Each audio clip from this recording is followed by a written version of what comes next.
मैं विनोद वर्मा PMIC लखपड़ा वाराणसी। आज मैं 11th क्लास के लिए पीरियडिक प्रॉपर्टीज में लास्ट कुछ पीरियडिक प्रॉपर्टीज बची, इसके बारे में डिस्कस करेंगे। जैसे सबसे पहले उसमें है इलेक्ट्रॉन एफिनिटी या इलेक्ट्रॉन गेन एंथैल्पी भी बोलते हैं इसको। तो ये इलेक्ट्रॉन गेन एंथैल्पी या इलेक्ट्रॉन एफिनिटी क्या है, यानी इलेक्ट्रॉन बंद होता है, इसके बारे में सबसे पहले हम करेंगे। तो इलेक्ट्रॉन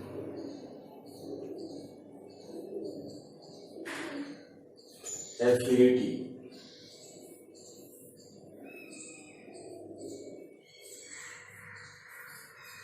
जिसको हम ए से डिनोट कर सकते हैं या ए से डिनोट कर सकते हैं। तो इसमें जो है हम देखेंगे कि देखिए ये जो वास्तव में प्रोसेस है ये आयोनाइजेशन एनर्जी की थोड़ा सा जैसी जो है अपोजिट भी कह सकते हैं। इसमें न्यूट्रल एटम में, आइसोलेटेड न्यूट्रल एटम में एक इलेक्ट्रॉन जो है क्या है जोड़ना है और एक इलेक्ट्रॉन जोड़ने के लिए जितनी एनर्जी की जो है क्या है जो है रिलीज होगी, इस बार जितनी ऊर्जा या एनर्जी रिलीज होगी, निष्कासित होती है, उसको उस एटम की या उस एलिमेंट की इलेक्ट्रॉन गेन एंथैल्पी या इलेक्ट्रॉन एफिनिटी कहते हैं। तो the energy which is released on addition of one extra electron to its outermost cell into isolated neutral atom is called electron enthalpy and it is denoted by A। अब देखिए इसमें क्या होता है, इसमें थोड़ा डिफरेंट चीज है। जब हम फर्स्ट इलेक्ट्रॉन ऐड करते हैं किसी भी न्यूट्रल एटम में, वो भी हम एटम ऐसा लेते हैं जो नॉन मेटेलिक कैरेक्टर का हो, यानी जो इलेक्ट्रॉन गेन जो है क्या है कि करने की जो है टेंडेंसी रखता हो, यानी एक्सेप्ट करने की टेंडेंसी रखता हो, तो नॉन मेटल की हो सकता है। मेटल में हम ये चीज केस लेकर के नहीं दिखा सकते, नहीं शो कर सकते। तो उसमें क्या होता है कि जब हम फर्स्ट इलेक्ट्रॉन ऐड करते हैं किसी isolated non metal atom, non metal के लिए एटम में, सही है, तो जो है क्या है कि वो एनायन बन जाता है और इसमें एनर्जी रिलीज होती है। कहने का मतलब एक्सोथर्मिक प्रोसेस होगी, just reverse process to the process of ionisation enthalpy.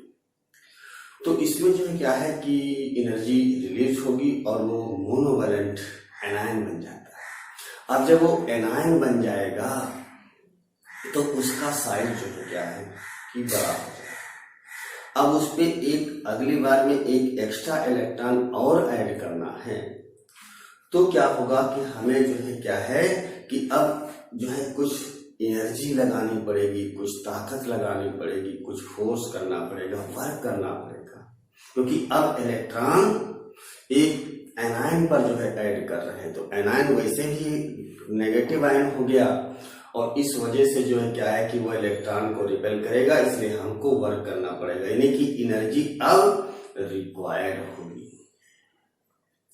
और इसी तरह से जब थर्ड इलेक्ट्रॉन ऐड करते हैं तो बाइवेलेंट एनायन में एक इलेक्ट्रॉन और ऐड करते हैं, तो और ज्यादा एनर्जी जो है क्या है कि जो है रिक्वायर्ड होगी। तो first step on addition one electron to its outermost shell, energy is released, and after that second and third steps energy is required, not released during the process। तो हम इस तरह से कह सकते हैं। तो पहले इसकी हम डिफिनीशन लिखें या समझें इसका मतलब है कि आउटर मोस्ट सेल में एक इलेक्ट्रॉन डालने पर जो एनर्जी उत्सर्जित होती है उसको हम इलेक्ट्रॉन गेन एंथैल्पी कहते हैं। पहला इलेक्ट्रॉन डालने पर जो एनर्जी निकलती है उसको हम फर्स्ट इलेक्ट्रॉन एफिनिटी या प्रथम इलेक्ट्रॉन बंधुता, दूसरा इलेक्ट्रॉन ऐड करने पर जो एनर्जी आवश्यक होगी, नॉट रिलीज, आवश्यक होगी, उसको हम द्वितीय इलेक्ट्रॉन बंधुता या सेकेंड इलेक्ट्रॉन एफिनिटी, और थर्ड करने पर जो रिक्वायर्ड होगी इलेक्ट्रॉन को डालने में उसको जो है हम थर्ड इलेक्ट्रॉन एंथैल्पी या तृतीय इलेक्ट्रॉन बंधुता कहते हैं। तो पहले तो इसकी हम डिफिनेशन देखेंगे। The energy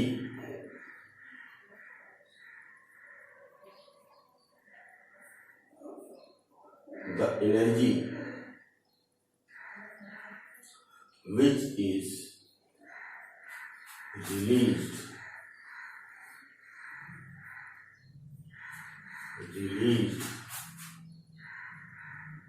on addition an electron to a neutral isolated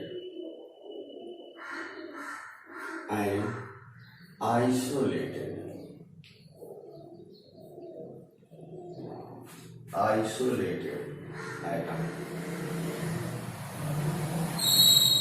is called electron affinity or electron gain enthalpy।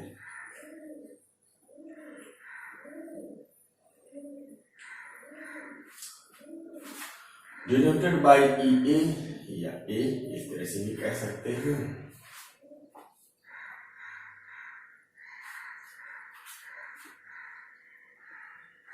और अगर हम इसमें इस तरह से देखें, जैसे सपोज करिए कि ये नॉन मेटल है और इसमें एक इलेक्ट्रॉन ऐड किया गया तो ये मोनोवैलेंट एनायन बन जाएगा, और इसमें जो एनर्जी होगी वो जो है क्या है कि रिलीज होती है और वो A1 के बराबर होगी। ये इलेक्ट्रॉन वोल्ट भी हो सकती है के रूप में होगी। और इसमें जो है क्या है कि अब एक और इलेक्ट्रॉन ऐड करना है मोनोवैलेंट एनायन में, तो ये जो है क्या है कि 2 माइनस का चार्ज हो सकता है। इसमें जो एंथैल्पी चेंज होगी वो तुम्हारी जो है क्या है पॉजिटिव होगी, और उसको हम E2 इलेक्ट्रॉन वोल्ट कहेंगे। मीन्स देखिए ये रिक्वायर्ड थी, यानी एंडोथर्मिक प्रोसेस है, और इसमें जो है क्या है ये रिलीज हुई होगी, हाँ, और ये जो है क्या है रिक्वायर्ड होगी। और थर्ड में क्या है कि इलेक्ट्रॉन एक और ऐड करते हैं तो ट्राईवैलेंट एनायन बना लेता है, और इसमें जो एनर्जी होगी वो भी जो है क्या है कि रिक्वायर्ड होगी। इसको हम A3 कहेंगे, इसकी डिनोट क्या है इलेक्ट्रॉन। तो इसमें भी अगर हम देखेंगे कि अगर हम न्यूमेरल वैल्यू देखें, साइन ना देखें, तो इस हिसाब से अगर हम देखें तो A3 is greater than A2 और इज ग्रेटर देन A1, ये इस तरह करके, यानी उसी की तरह से ये भी जो है क्या है डिक्रीजिंग ऑर्डर में है, डिक्रीजिंग ऑर्डर में है।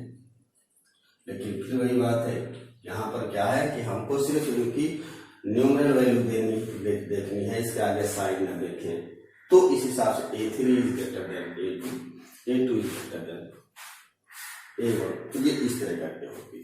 तो इसमें जो 3 स्टेप देख रहे हैं, पहले स्टेप में इलेक्ट्रॉन ऐड करने पर एनर्जी रिलीज होगी, यानी उत्सर्जित होगी, एक्सोथर्मिक प्रोसेस है। और फिर दोनों स्टेप में इलेक्ट्रॉन ऐड करने पर जो है क्या है कि एनर्जी रिक्वायर्ड है, एनर्जी रिक्वायर्ड है। ये चीज तरह करके से। अब बात रहती है कि ट्रेंड्स इसका क्या होगा इन पीरियड और ग्रुप में, इसका जो है ट्रेंड्स क्या होगा ये चीज देखना है।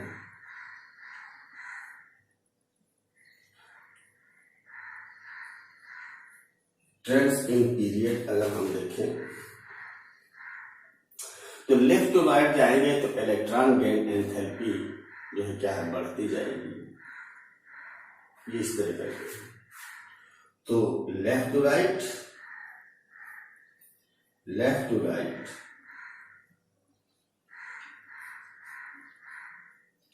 में क्या है कि ये इंक्रीज करेगी,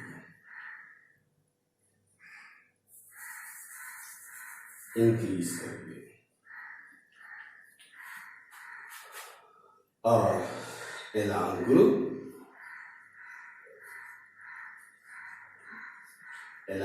की अगर बात करें यानी कि top to bottom it decreases, यानी घटती है।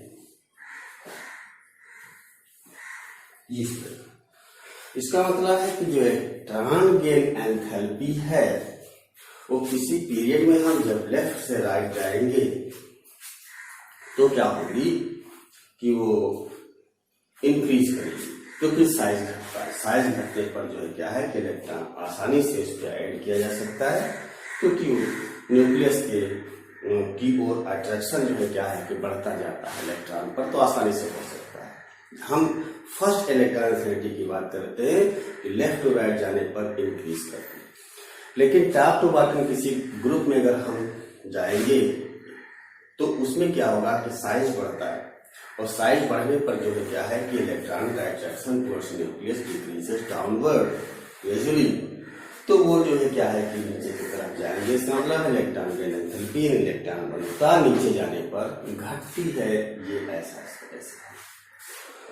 और अब इसमें प्रॉपर्टीज में बचा है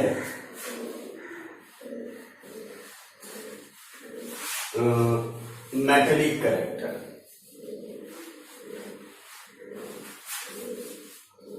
मेटेलिक कैरेक्टर है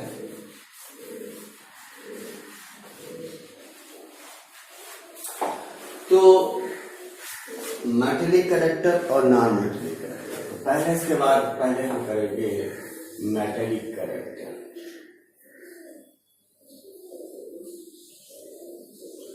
metallic character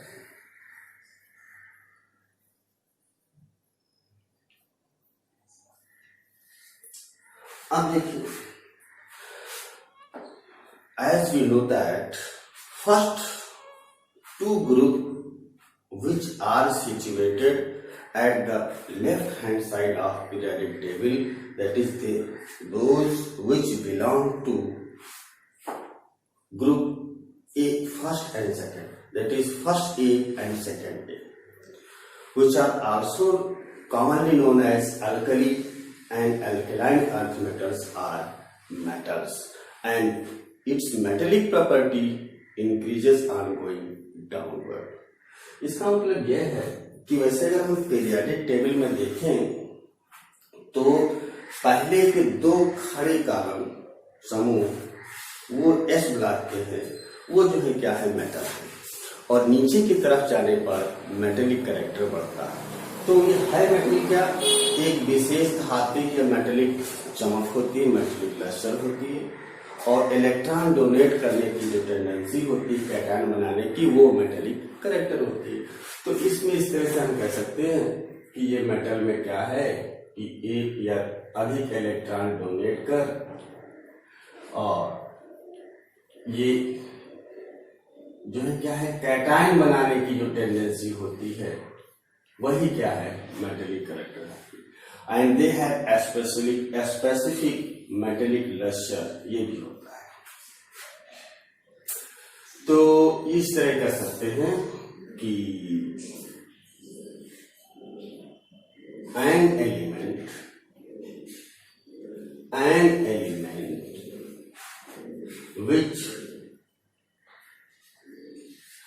has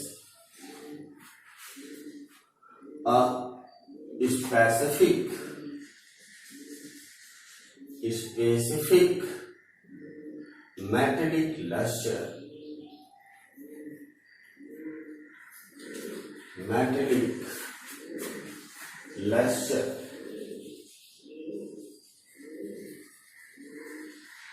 and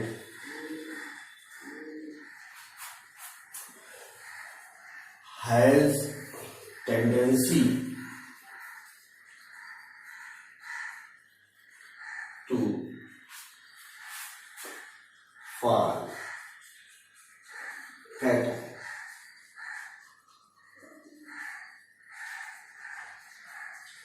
is called metallic character.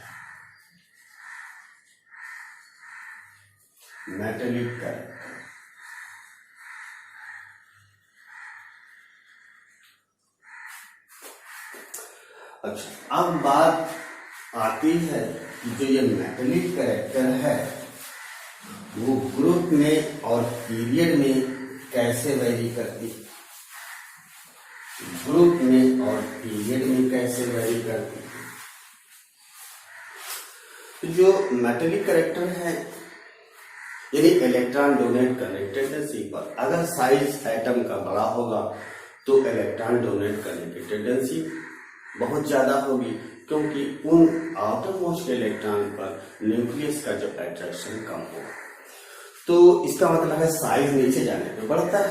तो बेशक जो है क्या है कि उनकी जो इलेक्ट्रॉन डोनेट करने की टेंडेंसी है नीचे जाने पे बढ़ेगी, नहीं मेटेलिक कैरेक्टर बढ़ेगा। तो हम ये कह सकते हैं कि downward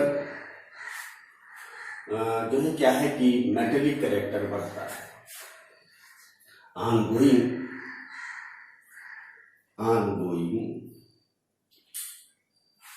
downward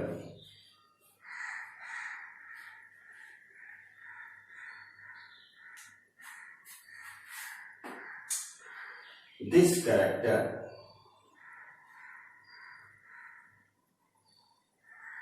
is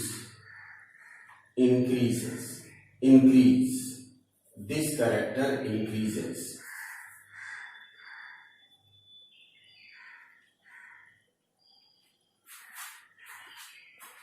due to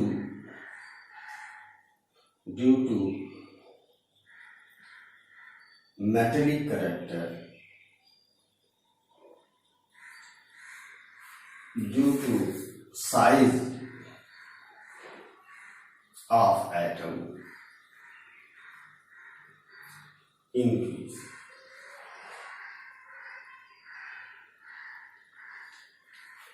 इस चीज तरह से इसका मतलब है जैसे हम ये लिथियम है, सोडियम है, पोटेशियम, रूबिडियम, सीजियम, ये फर्स्ट ग्रुप की अगर हम बात करें, ये फर्स्ट ए है, एस ब्लॉक को बिलोंग करते हैं। तो अगर हम इसकी बात करें तो ये इस तरह से होगी, यानी इधर जाने पर जो है क्या है इंक्रीज करेगी, यानी बढ़ेगी। और एक लास्ट जिसमें कि एक cross period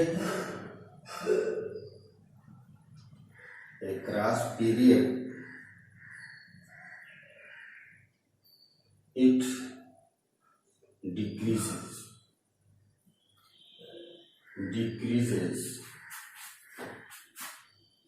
due to decrease in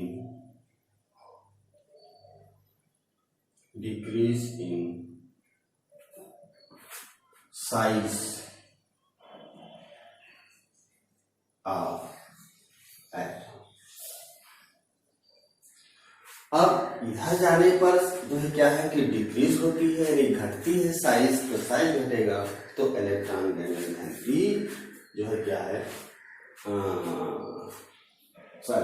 metallic character क्या है घटेगा, क्योंकि इलेक्ट्रॉन डोनेट करने टेंडेंसी कम होती जाएगी, क्योंकि इधर की तरफ पी ब्लॉक के एलिमेंट्स तो ज्यादातर नॉन मेटल है। तो ये चीज इस तरह से होती है। नॉन मेटल के लिए भी, पी के लिए भी कहा गया है कि वो भी जो है कहने का मतलब है नीचे जाने पर मेटेलिक कैरेक्टर इसमें घटेगा, नॉन मेटेलिक कैरेक्टर जो है क्या है ये इसके लिए कहा गया है। तो ये चीज मेटेलिक कैरेक्टर है। अब हम एक चीज चलते हैं non metallic character.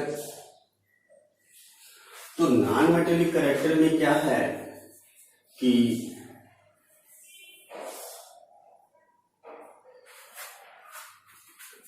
Non metal में इलेक्ट्रॉन लेकर के ये एनायन बनाते हैं। ये क्या करते हैं, एनायन बनाते हैं। ये इस तरह करके, इसमें कोई नेगेटिव होगा, ये एनायन बनाते हैं। ये इस तरह करके एन इलेक्ट्रॉन ले सकते हैं, एक से ज्यादा ले सकते हैं।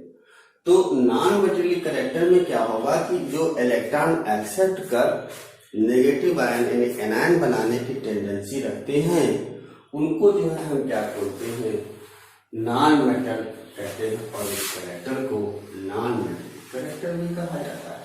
ये इस तरह करते हैं। तो the tendency to accept one or more electron and formation of anion is called non-metallic character। ये ज्यादातर गैसेस होती हैं या सॉलिड होती हैं।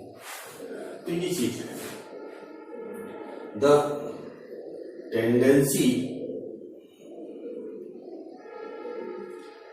Tendency to form anion on accepting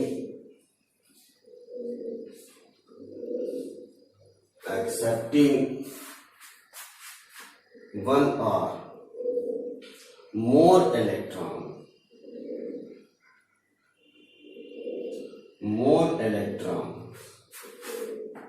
is called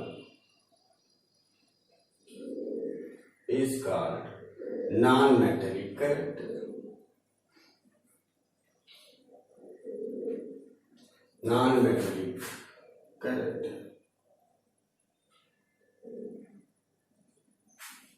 इस तरह। तो इलेक्ट्रॉन ग्रहण करके आयन बनाने की जो प्रवृत्ति होगी वही उसके जो है क्या है, नॉन मेटेलिक यानी आध्यात्मिक लक्षण इसको बोलते हैं। तो ये इस तरह से है। अब हम अगर इसका ट्रेंड्स देखें कि भाई कैसे क्या घटता बढ़ता है, तो अलोंग ग्रुप या down the group, it decreases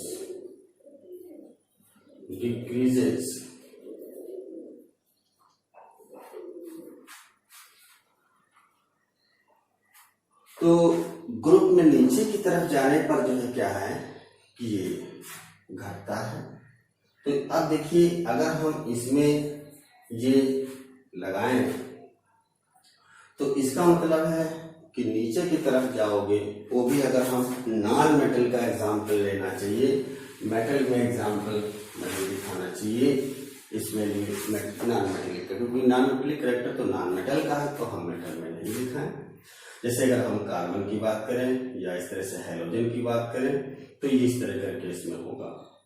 तो ग्रुप में चलेंगे तो नॉन मेटेलिक कैरेक्टर जो है क्या है घटेगा। जैसे कार्बन है, सिलिकॉन है, जर्मेनियम, टिन और लेड की बात, ये देखिए ये जो है क्या है इस तरह से रहेगा। ये देखिए अब जैसे हम ये कार्बन की बात करते हैं, ये पूरी तरह से नॉन मेटल है,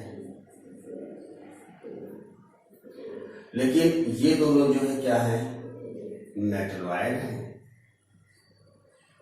यानी ये देखिए और ये दोनों जो है क्या है, मेटल है।